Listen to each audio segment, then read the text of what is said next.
You want to split up, cover distance? Sure, of course. I don't know, either side of that pylon. Go for it. Left, me, you. I'll go left, you go right. Go for it. All right. So I'm back on the Potomac River, doing a little bit of bass fishing in these nice, crisp winter conditions in the middle of December. The water discharge facility right here, as you can see, this little outflow is pumping in this nice, you know, 55, 60 degree water, which is beautiful on a crisp morning like this, where it's, you know, only 40, 45 degrees. So I'm hoping just to find a couple bass just stacked next to this little outflow. So I'm just going to cast it right in this middle here.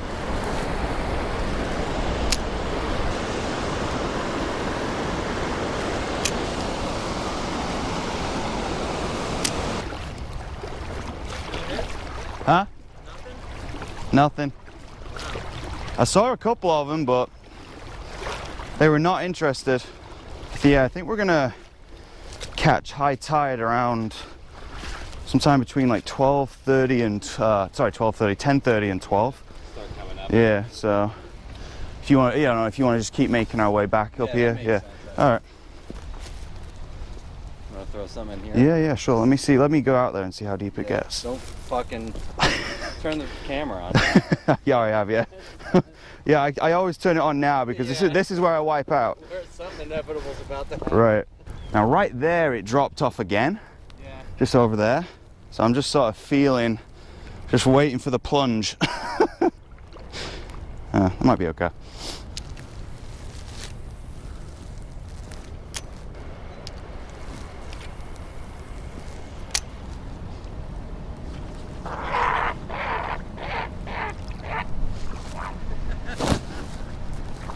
Sorry, buddy. He knows something. He does. I fished right there where he was. I'm gonna. Just trying to find some of these deep holes, cast out where I find them. So I'm hoping the deeper the water, the more chances that I'll have to find these elusive winter bass.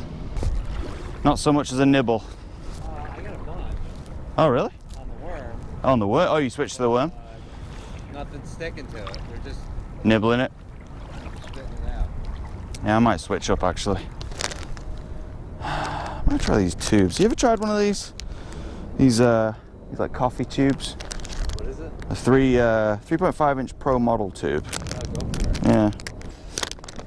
Well, they're pretty pungent. 9 times out of 10 in this water, you can just throw a spinner or Yeah. a rooster tail or Right. something.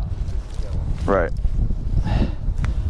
Everyone tries to get so fancy with their friggin' lures. As long as you're not the swivel guy. Yeah. Yeah, the swivel guy and the bobbers. Right. Now, somebody told me you just Texas rig these, so I'll see how freaking easy that is. Just do a test cast in a little tube.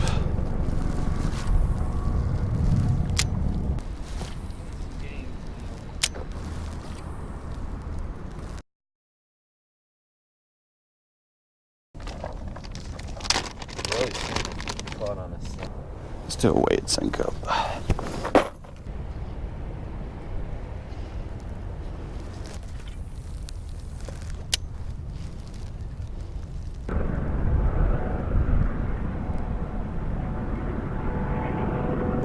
Oh, fuck. Yeah, you're right. They're like, oh, just a little nibble. Yeah. They're checking it out. Yep.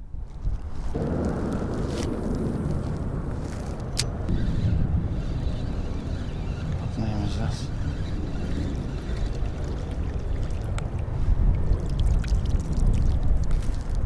Nice.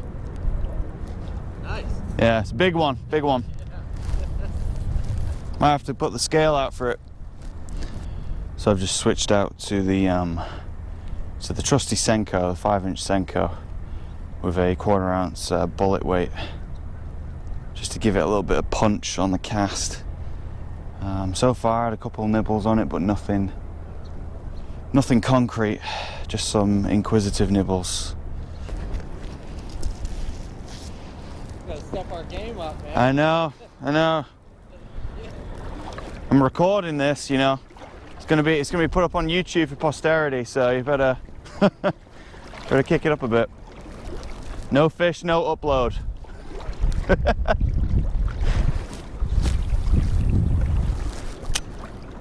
Alright, so I'm back at my favourite spot with my Senko, which takes me back to last year when I was down here in the fall and the winter learning my craft.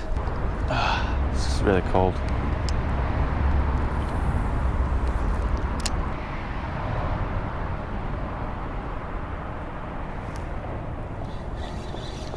Do I have a fish? We got. Hey Mike, got one. Yep.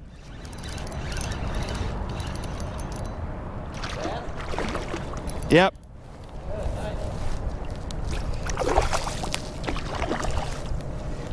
There's a fire.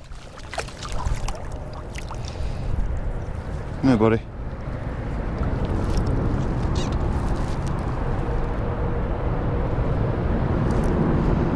That's a nice little chunk. That was a nice healthy bass.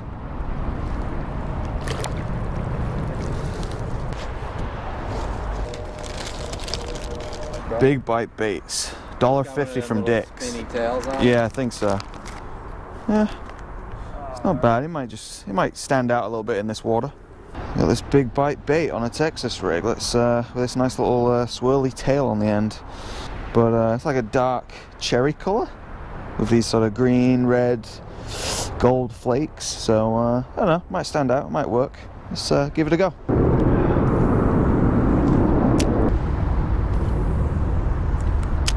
Kind of like this actually. It's got a lot of vibration as it runs through the water. Train? Yeah. You can feel it on your... Yeah. Oh yeah, for sure. That's pretty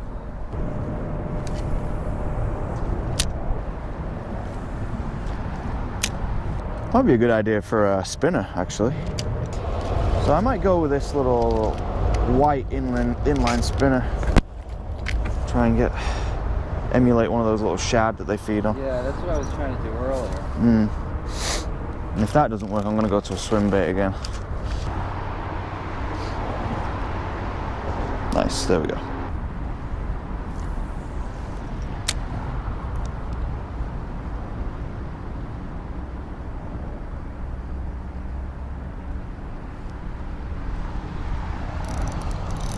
There we go. Got one. Small guy.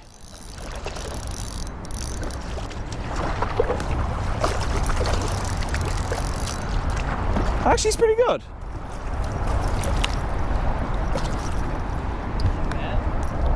Yeah, another bass. Well, you found the spot. There we go.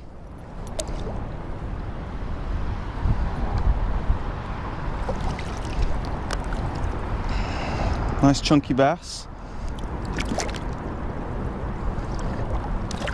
Nice. So yeah, I caught that bass on this little micro spinner, this rooster tail that I've been throwing out. I really like it actually because it imitates those little bait fish minnows and shad that the bass are feeding on during the winter. So that little flash of white with a flash of silver from the blade, it really enticed that guy to strike. So I'm gonna keep casting this out and see how I go. No, but I like these spinner baits because they help you cover a lot of water. They're very small. This one I think is a 1/4 ounce, but it might actually be an 1/8 ounce because it's very lightweight, and it really, when it breaks the surface tension of the water, it's not like this big splash. It just sort of dips into the water very stealthily. So it's not even really going to spook the bass even if they're right on top of it. Over there? No, go with your instinct. Just drop a line. There's a lot of branches in the water. There is, yeah. When the water drops a couple feet, it's like nothing but branches. Really? Yeah, really, yeah. There's one directly underneath you that you can't see, but so especially on that left side, there's a lot of vegetation and a lot of laydowns. The only thing I will say is it is Snag City, so be prepared.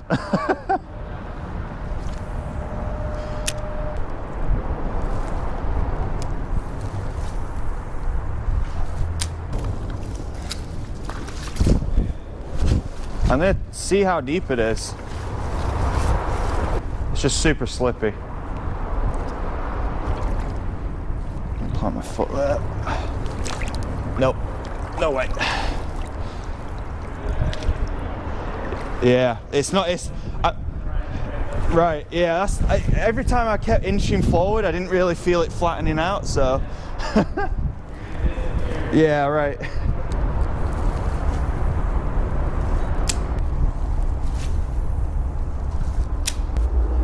Any luck? Yeah? Getting to the point where I feel like I'm just throwing rocks in the water. Hey, rocks always are an option. Yeah.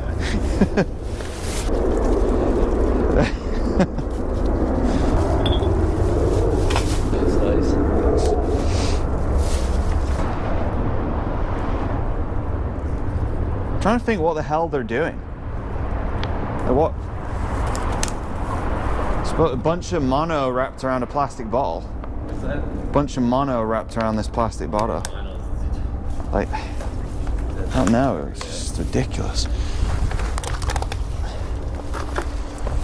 Absolutely ridiculous. Yeah, I've come here times before and I've left with like 3 trash bags. It's actually not bad over. Right now it's not that bad. Worse over there. Yeah. I don't know. There's a lot of big fish. And it seems to be, like, at least from my observations, it seems to be the fishermen are part of the problem. Because I see like cigarillo packets, like natty lights, Bud Lights, like these guys are coming out here fishing at night, just hanging out. Yeah.